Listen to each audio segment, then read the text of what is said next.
Good morning, everyone. Welcome to another edition of Inquisition Update. My name's Tom Fress, and I'll be your host for the next hour.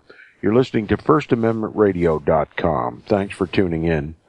We're going to continue our reading and discussion of the book Rome and Civil Liberty by James A. Wiley. Yesterday, before the end of the broadcast, we began a new portion of this chapter entitled The Prime Minister and the Tempter. Okay? The Prime Minister, seeing how James A. Wiley is writing to his British fellows in Great Britain, refers to politicians as prime ministers. Okay? Ministers prime of the government of England.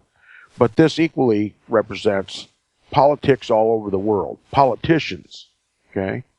So when James A. Wiley is mentioning prime ministers or the ministers of the civil government, you can just take it to mean politicians of every rank in every government all over the world.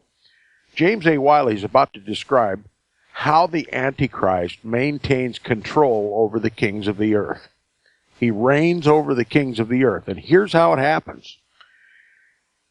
It's become cliche, this term used often in the press, deal making in Washington, D.C. Deals. They make deals in Washington, D.C.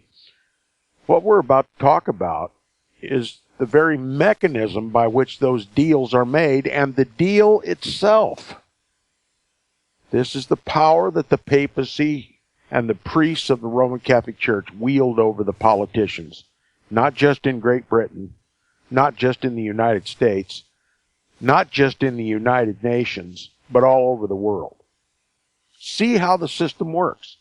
James A. Wiley is going to describe for you how the political system of the world is controlled by the Antichrist.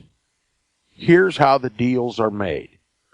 He says, if you're following along, we're on page 229, the second half of the page.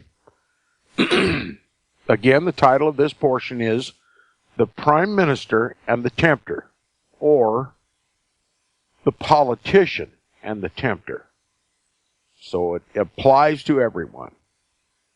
Now he says, ever when the Prime Minister of Great Britain is in straits, in other words, dire straits or political jeopardy, any time a prime minister or a politician is about to lose his office and needs help, he says, ever when the Prime Minister of Great Britain is in straits and power seems to be departing from him, there comes the tempter and says, quote, all these things, votes at the hustings, we would say here in America, votes at the caucuses or votes in the campaign, votes in Parliament, and we would say here in America, votes in Congress, a new lease on power, I will give thee if thou wilt just fall down and worship me.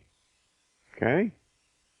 This is how the political system works. The tempter, which is the name given to the Roman Catholic hierarchy in this country, remember the cardinals, the bishops, the ones who comprise the ones who compose the shadow government of every land, the Roman Catholic hierarchy, the cardinals, the bishops, the priests, the archbishops, and the Jesuits of every disguise, the shadow government of every country. He says all these things, votes in the hustings, votes in Parliament, a new lease on power, I, the tempter, the Roman Catholic hierarchy, give thee if thou wilt fall down and worship me. Unquote. Quote, agreed, cries the minister before the tempter has well even ceased speaking. Okay?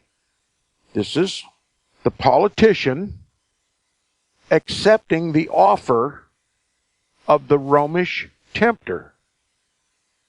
He says, quote, I close the offer, So great an amount of power for a sum so small.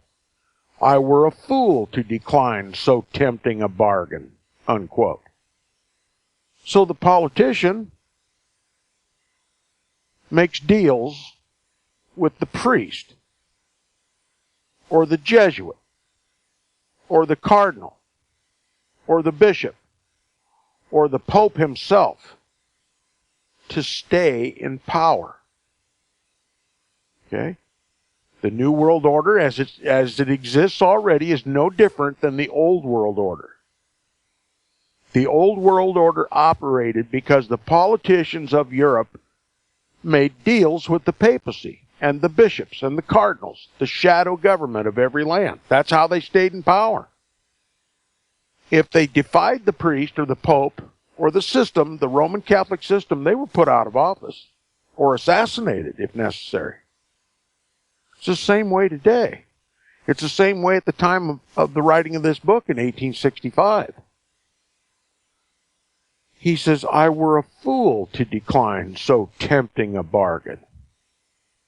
Now, straightway, immediately, the doors of the treasury are thrown open, and pensions and dignities are poured at the feet of the man with the shaven crown. Okay? The politician immediately makes good on his deal by pouring down at the feet of the papist, the bishop, the cardinal, the pope, dignities, treasure, pensions to the priest, the shaven crown. That's a reference to the Roman Catholic priestly tonsure.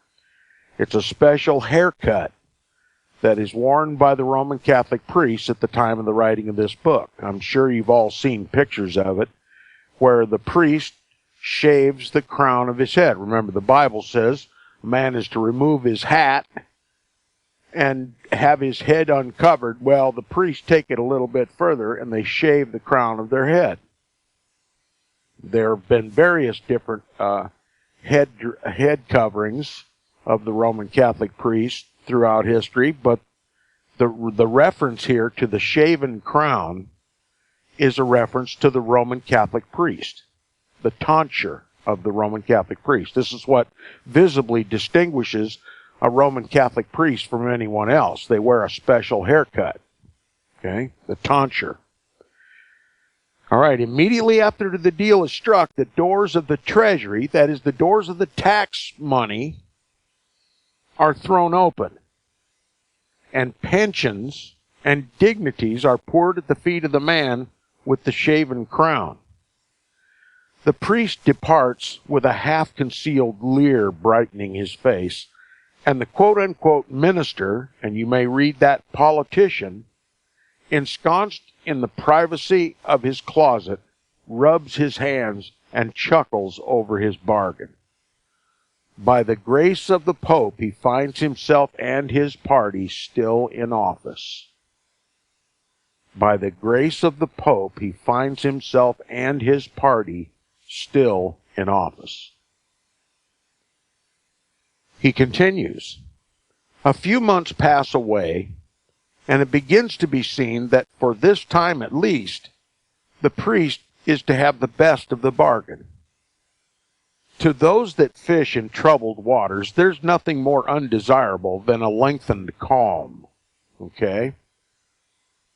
Rome fishes in troubled waters. And if there is an extended period of peace and calm, Rome can't advance her agenda. Okay?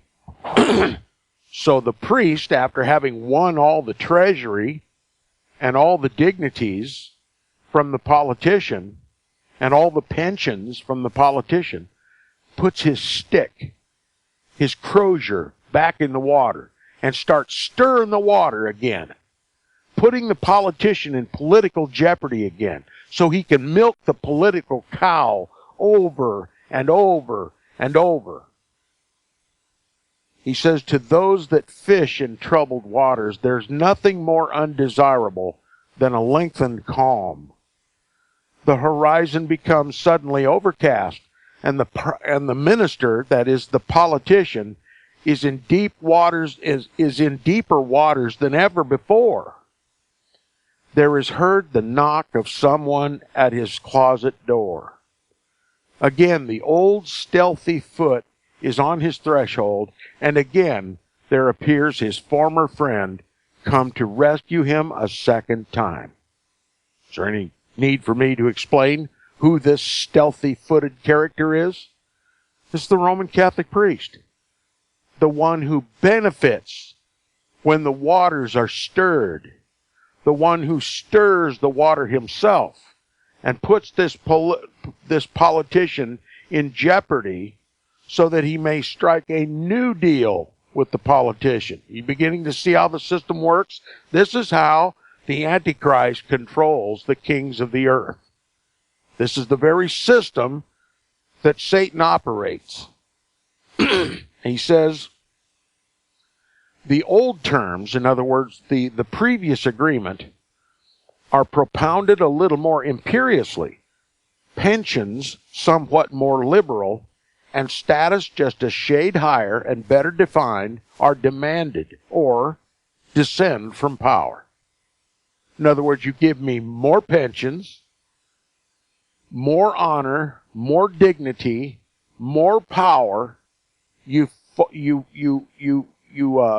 forward my agenda, or descend from power.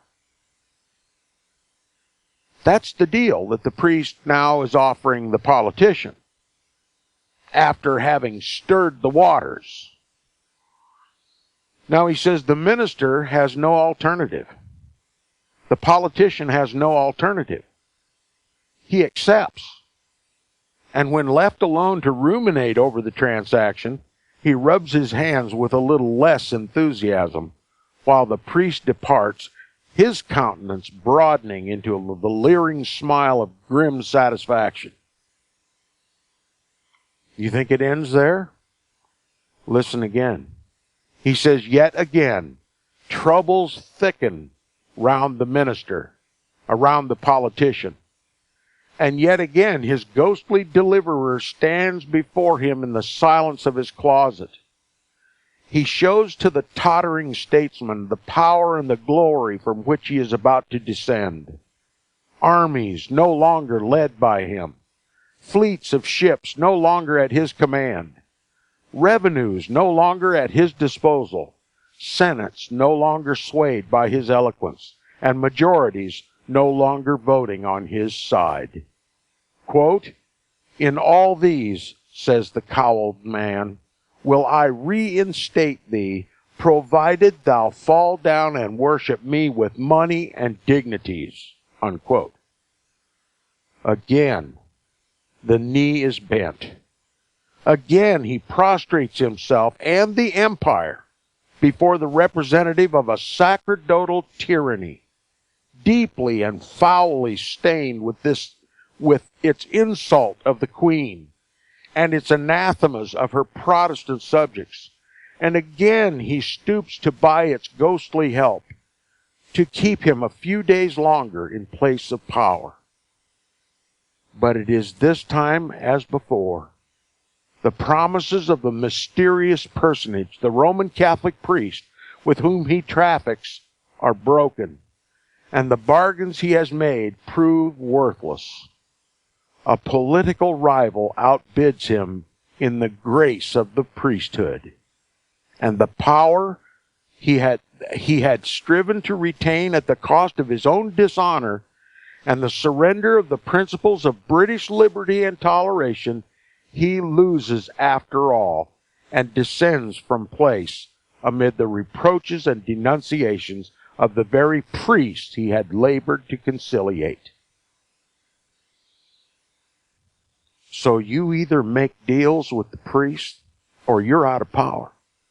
I've told my listeners over and over and over, I don't care where you live in the United States of America. Do you want to know who the most powerful man is in your location? He's not far from you. Many times you could literally walk to his house, and you certainly could drive to his house within a half a day's time. You could see him face to face. You could even shake his hand. He's real. He's flesh and blood. He's in your face. He's the most powerful man in your location. I don't care where you live. He is within a stone's throw of you, and you can go and talk to him face to face if you like. It's the bishop, the local Roman Catholic bishop. He is the most powerful man in your location. And if he's not the most powerful man in your location, then you have a cardinal living closer. The shadow government, the Roman Catholic priesthood, rules this country and its politicians. They are the ones who make the deals. They are the ones who stick their crosses in the water and stir the water, bringing politicians into political jeopardy so that they can strike even further deals, so that they can bilk the taxpayers of even more and more and more of its wealth.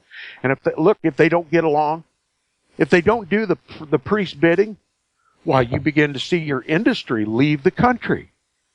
You begin to see your borders collapse and invaders coming in with governmental sanction. That's what's happening in America. That's what's happening right before your very eyes. You don't give that priest what he wants, you lose your liberties. Because remember, in the Roman Catholic canon law, all liberties descend from the breast of the Pope. And whatever the Pope gives you, the Pope can take away. He's the self-styled King of Kings and Lord of Lords. He's the self-styled Christ on the earth. He's the God of this world. And that's how much power he wields over the politicians. And that's just how close you reside physically to the head of that power. All your local politics is controlled by the local bishop. Now, such has been the history of British legislation under the head of Romanism these past 30 years. It has been a series of concessions, as manifestly useless as regards the object for which they were made, as they are undeniable violations of the Constitution. Okay?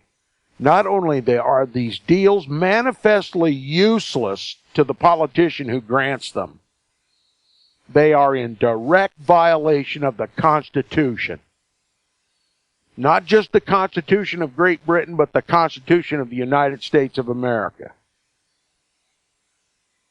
My listeners need to comprehend that every one of these deals that are made either directly or indirectly with the Roman Catholic priesthood in this country is not only a worthless deal that runs counter, that runs diametrically opposed to the sovereignty of this nation, it is a direct violation of the Constitution of the United States. And what are they giving up to these priests? They're giving up your rights. The priest makes the deal. You want to stay in power? You pass this legislation. You propose this legislation. And little by little, we will destroy the liberties of this country. We will destroy the sovereignty of this country, because a nation who maintains its sovereignty is going to be less and less potential for allowing the Pope to rule it. And by hook or by crook, and I use that term advisedly, before the Pope can rule completely in this country, before the papacy can rule overtly in this country, they have to destroy the national sovereignty. They have to destroy the national sovereignties of every nation and throw every nation into a global governance. You can't have global governance and maintain the sovereignties of every individual nation in the world. And it's the Roman Catholic hierarchy, the ones with whom our politicians make deals to stay in office, that our sovereignties and our liberties are destroyed. And so is our Protestantism destroyed by them. It's an ingenious system, and it works like clockwork. James A. Wiley understood how this system worked back in 1865, and we ought darn well to know how it works here in the United States of America, and that's the very reason for reading this book. And I started by first reading The Global Vatican by Francis Rooney, the former U.S. ambassador to the Holy See, who demonstrated for us, admitted in plain English, how much power and influence the Vatican and his priests and his hierarchy have in the politics of the United States, both foreign and domestic. And not just the government of the United States, but the UN and the World Court and the World Bank. It's a global religion. It's a global political system. It's a global economic system. And it does it at the expense of your Protestantism, your Protestant liberties, your national sovereignty, your wealth, your industry. And we are going to be bent at the feet of this Antichrist in Rome if we don't stop this progression. Stop the deal making. Kick the Jesuits and the Roman Catholic hierarchy out of this country. If they want to worship the Pope, they can go to Italy to do it. I wish to remain Protestant. I wish to remain in protest of the Antichrist now that I know who the Antichrist is. And I have nobody but my past pastors to thank for blinding my eyes as to who the Antichrist really is. Better that I would have studied at the feet of a Martin Luther or a John Knox, not the Benedict Arnolds, the spiritual Benedict Arnolds that stand behind the pulpits of the churches today and make deals just like the politicians do.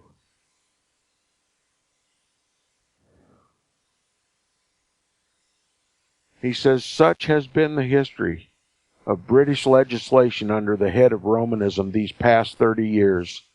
It has been a series of concessions as manifestly useless as regards the object for which they were made, as they are undeniable violations of the Constitution. Every promise, without exception, has been falsified. Were we not solemnly assured that, would we but open the doors of Parliament to the members of the Roman Catholic Church, complaint and murmur from Ireland we should never hear any more? We did as was desired, but alas for the promised era of tranquility. Okay? No peace resulted from kowtowing to the demands of the Roman Catholic priests in Ireland. The Roman Catholic priests in Ireland, after they received everything they wanted from the Protestant British government, they began to beat the war drums against England and against the Queen and against the Parliament. Romanists will never be satisfied until their Romish king rules over them and over you as well. Don't expect peace when there is no peace. Don't declare that there is peace and unity when there is no peace and unity between Christ and Antichrist. We've come upon the break. We'll be back right after these messages. You're listening to Inquisition Update on First Amendment Radio. Stay tuned. We'll be right back.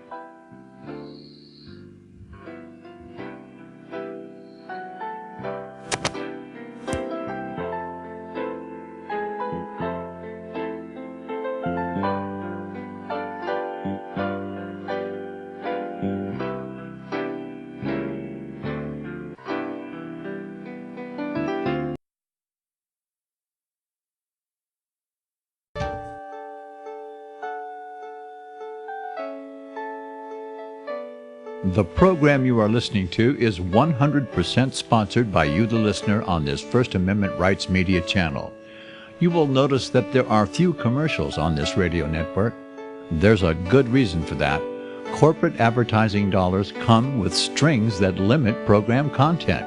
So without your help, these programs cannot continue on internet or our several affiliates. If you benefit by the educational law programs, we ask you to give. If you are admonished or nurtured by the Bible and ministry programs, we ask you to give. If some voice a cause that you are passionate about, we ask you to give. If you believe in any of these, we ask you to support them as you would a missionary on a continual basis, as if giving a tithe for missionary radio.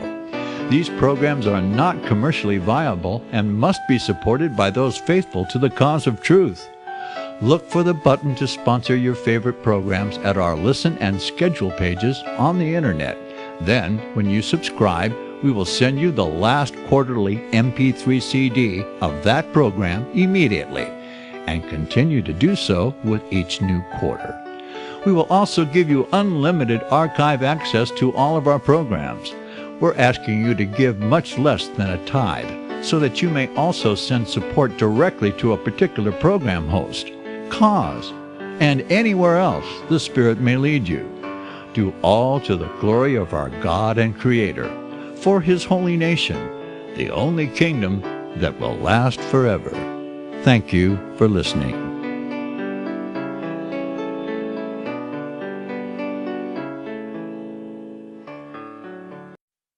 Visit crosstheborder.org, CROSS, crosstheborder.org, to get your print, EPUB, or PDF version of the book, The Rapture Will Be Canceled. That's crosstheborder.org. I know you all want answers, and believe me, so do I, and I'll do my best to get them. Despite Nicolas Cage's promise to do his best to get left behind rapture answers for us, don't hold your breath. Not everyone believes Left Behind is true prophecy. Some may even regard as conspiratorial the mainstream re-release of the Left Behind movie, with actor Nicolas Cage portraying the main character, as an attempt to further reinforce in the minds of all this perception of false prophecy, in order to condition the masses for the play about to begin. If you want true Bible prophecy answers, get the book, The Rapture Will Be Canceled. The author exposes the Latin rapture origin, the 7-year tribulation deception, true Bible revelation of Daniel's 70 weeks, the abomination of desolation, the restrainer, America in the Revelation, the image of the beast and the mark of the beast, and the truth about God's chosen people, and so much more about Bible prophecy. This book will shatter the Left Behind paradigm of future events. Get the book, The Rapture Will Be Canceled. Visit crosstheborder.org, CROSS, crosstheborder.org, to get your print, EPUB, or PDF version of the book, The Rapture Will Be Canceled. That's crosstheborder.org.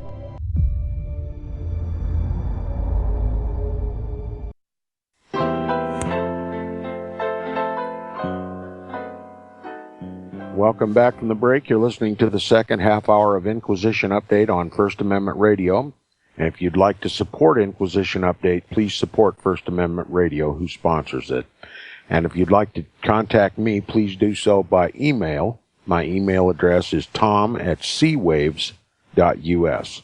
tom@seawaves.us.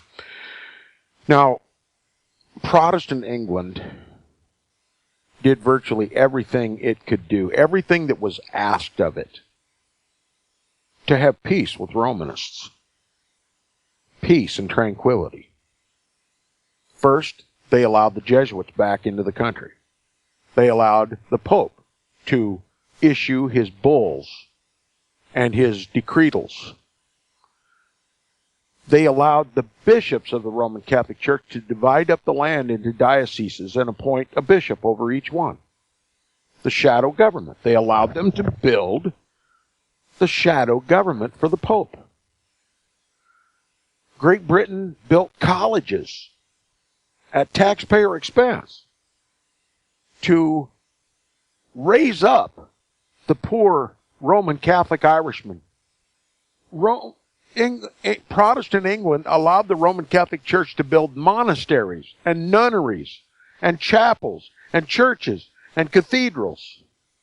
They were on the verge of allowing the papists equal place in Parliament, to be the Speaker of the House of Commons. Concession after concession after concession after concession, so much that they nearly conceded their whole constitution. But wherever was the peace and tranquility promised or expected in return for these concessions? They never materialized. That's the deal-making that Rome loves the best. Concession after concession after concession, and no deal after all. James A. Wiley says, we did as was desired. We gave them the whole country on a silver platter. But alas for the promised era of tranquility. It never materialized. The more you give Rome, the more she demands. And if you hesitate, you stop the progress of concession, she will beat the war drums. He says, then it was that the reign, not of peace, but of monster meetings was opened in Ireland. We next purged the statute books of every let and hindrance to the introduction of foreign bulls, the papists promising upon their honor with us in this particular. You let the Pope bring his bulls and his oracles, his decretals, his pronouncements to England, we'll give you peace. Was there peace? He says, scarce had the change been made till the edict from the Flaminian Gate was launched upon the country, and the framework of the Pope's authority was set up all over England. Okay?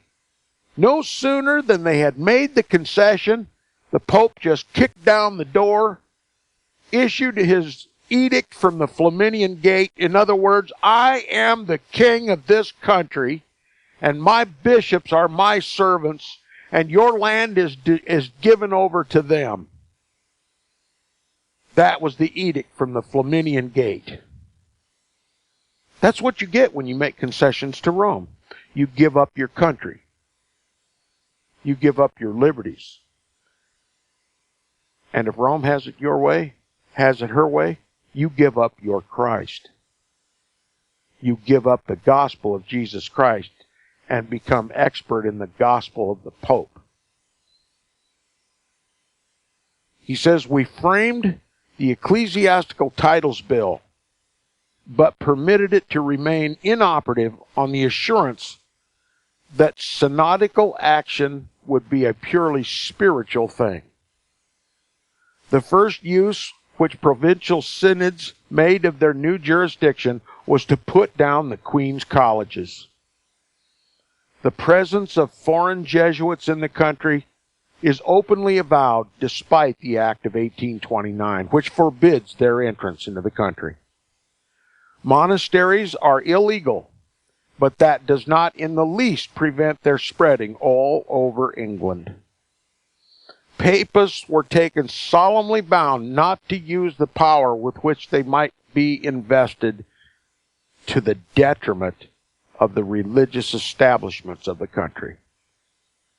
In other words, Protestantism. He says they redeemed that pledge in the papal aggression when they ignored the validity of the Christianity of every church in the land.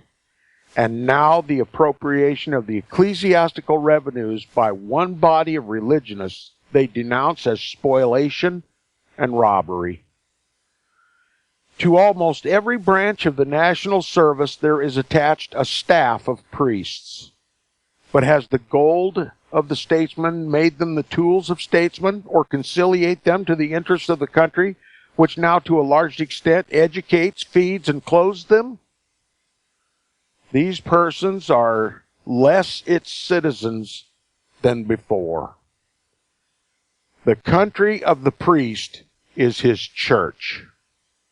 Thus has every expectation and hope failed, and yet we persevere in our course of concession.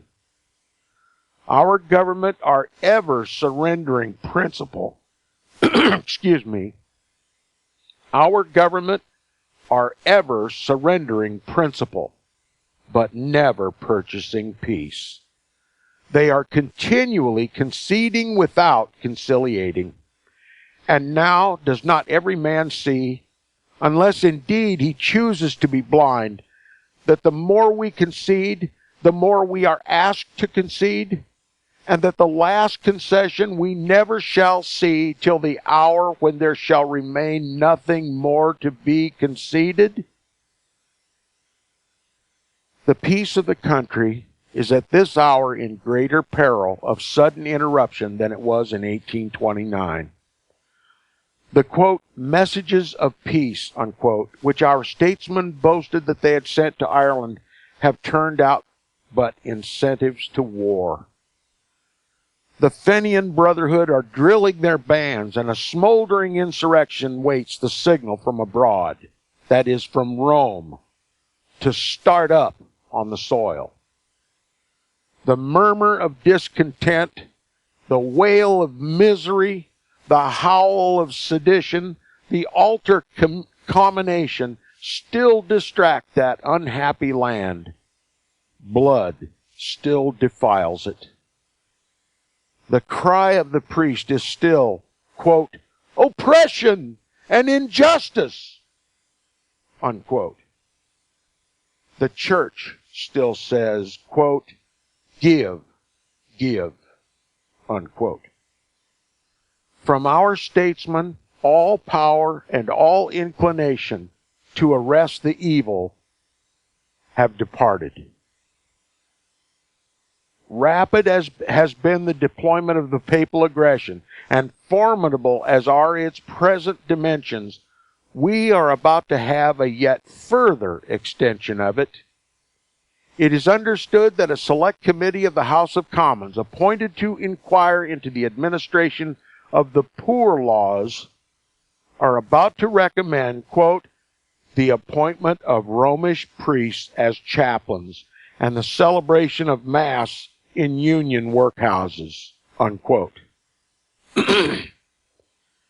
This proposal, if adopted, which it is likely to be, will increase seriously the burdens on taxpayers, will add to the influence of the Roman Catholic priesthood, and further, although this is a consideration which weighs little, we fear, with the majority, will deepen the guilt of the nation. What is the guilt? That few would even admit. That they have mixed the holy with the profane. That they have acknowledged the man of sin, the son of perdition, the Antichrist of the Bible as equal with Christ, as equal with the gospel of Jesus Christ. That Roman Catholicism is a Christian religion, and it ought to have place in the nation to do as it pleases. Religious liberty to tyrannize. And what will be the fate of a nation that once claimed Christ as its Savior and established its laws in recognition of the gospel and the liberty whereby Christ hath made us free, and then in the end made a deal with the Pope, the Antichrist of the Bible? What will be the end of that nation? He says it will, moreover, bring into its train a host of new claims which will inflict more expense and give rise to fresh troubles. Remember, Rome fishes in disturbed waters, and so she disturbs the water in order that she may prosper.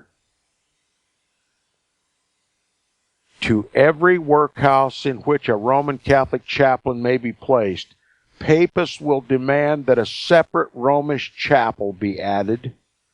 This must needs be provided with an altar, vestments, and other requisites of papal worship. Next will come separate schools in connection with the chapel for Romish boys and girls, and of course the appointment of schoolmasters and schoolmistresses with salaries, as also books, papers, and other things of the scholars. Behind these demands others still are seen looming in the distance, among which we may mention a compulsory creed register in all workhouses and district schools. That is, a register that you must sign what your faith is. We saw that once in my lifetime in the United States of America. When I was young, I had to declare on my entrance papers into the school what religion I was. He says, behind these demands others are still seen looming in the distance, among which we may mention a compulsory creed register in all workhouses and district schools, the farming out of pauper children in convents and monasteries, and the appointment of popish chaplains in hospitals and lunatic asylums. He says, and let us mark how arrogant withal. The nation will have simply the privilege of paying these chaplains. The guardians will possess the power neither of appointing nor dismissing them. That's right. The taxpayers are going to pay them, but they have no say whatsoever who that Roman Catholic priest shall be, and if he gets caught fondling one of the little children, he has no power whatsoever to kick him out. That's right, he's an unelected official. He is appointed by the bishop, or he's appointed by the Pope, and the people can't touch him. Neither can the civil power. The nation will have simply the privilege of paying these chaplains. The guardians, that is the politicians, or rather the priests, will possess the power neither of appointing nor dismissing them. All right, the guardians of the Constitution, the guardians of the liberties, right? The people, the House of Commons, the House of Lords, they won't have any power to either appoint or dismiss these priests. Their duty is simply to pay their salaries and their pensions. They're hands off to the civil power. Only the Pope and the bishop have any say. He says the bishop will select the priest to be appointed. To the bishop's authority alone will he be responsible. Nor without the bishop's consent will the guardians be able to dismiss him. You see the power of the bishop? If your local politicians do any act, they must first obtain the bishop's permission. That's why the most powerful man in every neighborhood in this country is the local Roman Catholic bishop. Behind the scenes, he controls the politics of your town, small as it may be. He says all this, we are told, falls within the range of the church's discipline, with which if we interfere, we deny the Roman Catholic Church toleration. In 1859, the priests withstood the government poor law commissioners on this very point. The commissioners dismissed one chaplain and appointed another. Bishop Machiavelli declared that, quote, the giving and taking away of spiritual jurisdiction, unquote, as in the case of the dismissal of a Roman Catholic chaplain and the tending of his office to another, was, quote, an indirect, if not a direct invasion of episcopal authority, unquote, and the government had to yield the point. No, the government did not have to yield the point, and especially not a Protestant government. But the government of Great Britain did yield the point. He says in 1860 the government were similarly defeated, Dr. Cullen telling them with reference to a priest whom they had dismissed, quote, you have never given and you could not give to the Reverend Mr. Fox the power of performing such duties, unquote.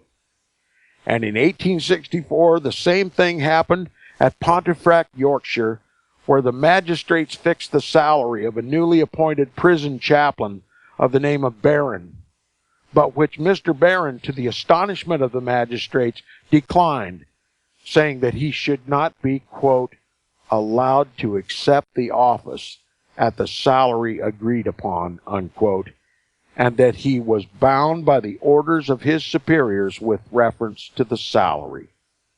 If already the tone of the priest is so haughty, what may be expected to become when they shall enter into our prisons and our workhouses, not by permission, but of right?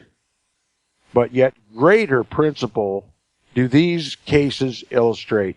They show us what Rome's understanding of her quote-unquote discipline is, and that it is her fixed determination to hold us pledged by the Catholic Emancipation Act to permit her to carry out that quote-unquote discipline to its very utmost limit.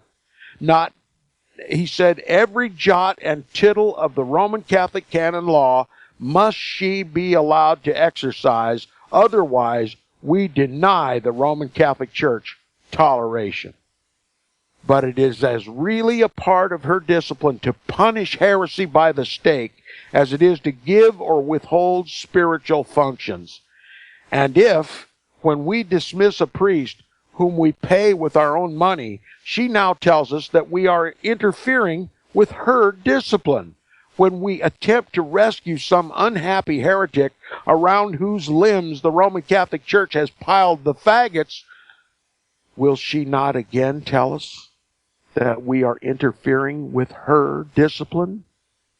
James A. Wiley is plainly telling you the direction this Protestant country is going will wind up with a national inquisition against the heretics, the Protestants of Great Britain. That's the end game for Rome. That's when Rome has jumped all the hurdles, has told all the lies, has broken all the deals, has controlled the politicians, has made concession after concession after concession, and when they finally have achieved massive control of the country, then Katie bar the door. Protestants will once again go up in smoke. Inquisition update. That's where the United States is headed. James A. Wiley predicted it for England. It's going to happen in the United States if we don't soon awaken to our Protestant heritage. If we don't soon recognize who the Antichrist is and quit looking for someone in the future to fulfill that biblical, historical, and prophetic role. If the United States doesn't wake up and return to Protestantism, there's going to be a massacre and a slaughter in this country of biblical proportions.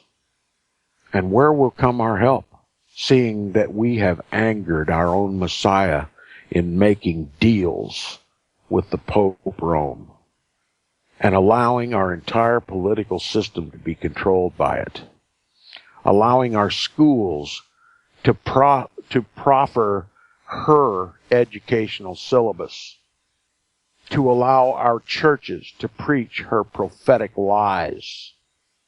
Where will come our help if it's not for the Christ that we have denied by counting ourselves equal with the man of sin and his religion? The next chapter is entitled The Battle or Popish Organization in Britain. It's one or the other. You either fight or the Popish organization will dominate. Rome's forcing our hand. We must fight. He says, we deem it of importance at this stage to present our readers with a concise view of the whole organization of Romanism in Great Britain. In this way we shall be able, as it were, to look over the whole field and to see at a glance the breadth and the power of the papal aggression, the steady advance it is making, the great number of points on which we are being attacked, and last and most melancholy of all, the fact that it is ourselves which are furnishing the means of this attempted overthrow of our faith and our liberty. First comes Maynooth, the great arsenal of war, where the soldiers are trained and the weapons forged. Next is the Roman Catholic cardinal, the chaplain-in-chief of the host, and around him are his 12 suffragan bishops. Distributed amongst these and stationed throughout the country are 1,400 priests. Their services are supplemented by the secret agency of 5,000 Jesuits.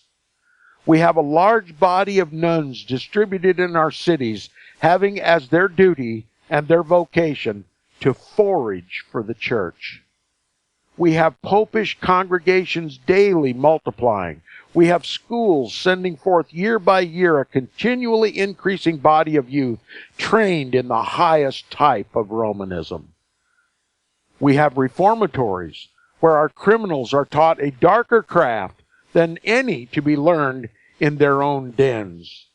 And then, too, there are monasteries and convents whose doors the law cannot open and whose secrets we leave in congenial darkness. As if this machinery constructed by Rome, although largely upheld by British money, were not enough, we give her the use of our national organization, our own federal government. We admit her priests into our army, our jails, our hospitals, and soon we shall admit them into our courthouses and our workhouses, and into every one of our national institutions. Thus have we engrafted Romanism upon the national trunk and made provision that it shall grow with the development of our national life and expand with the extension of the national action. But to come to particulars, it is shown from the Romish Directory of 1865, and we quote from the report of the Scottish Reformation Society of 1865, that there are in England 941 Romish Catholic churches, chapels, and stations. In Scotland, 191. In all, 1,132. While in 1829, just 40 years earlier, there were but 449. What do you see when you drive from neighborhood to neighborhood in this country? Roman Catholic churches. They're fully established in this country and have been almost since the beginning. Are you beginning to recognize from where all of our woes originate? I'll be back Monday and we'll conclude the book. Thanks for listening.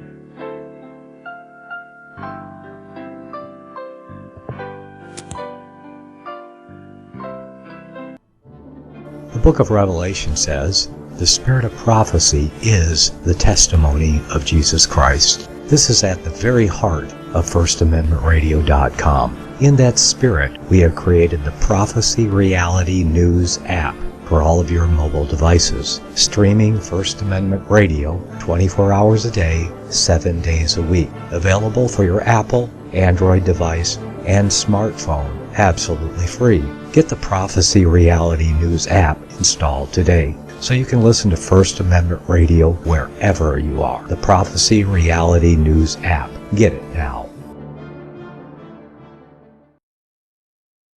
Since the beginning of time, kings have sought it, nations have fought for it. It has been traded, it has been borrowed, it has been purchased, it has been stolen. There's a reason for it.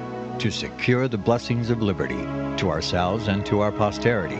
Invest with the security of gold and silver. Call Discount Gold and Silver Trading at 1-800-375-4188 or visit discountgoldandsilvertrading.net. Listen to Financial Survival with your host Melody Cedarstrom right here on FirstAmendmentRadio.com at 4 p.m. Eastern or 1 p.m. Pacific Time. Visit discountgoldandsilvertrading.net.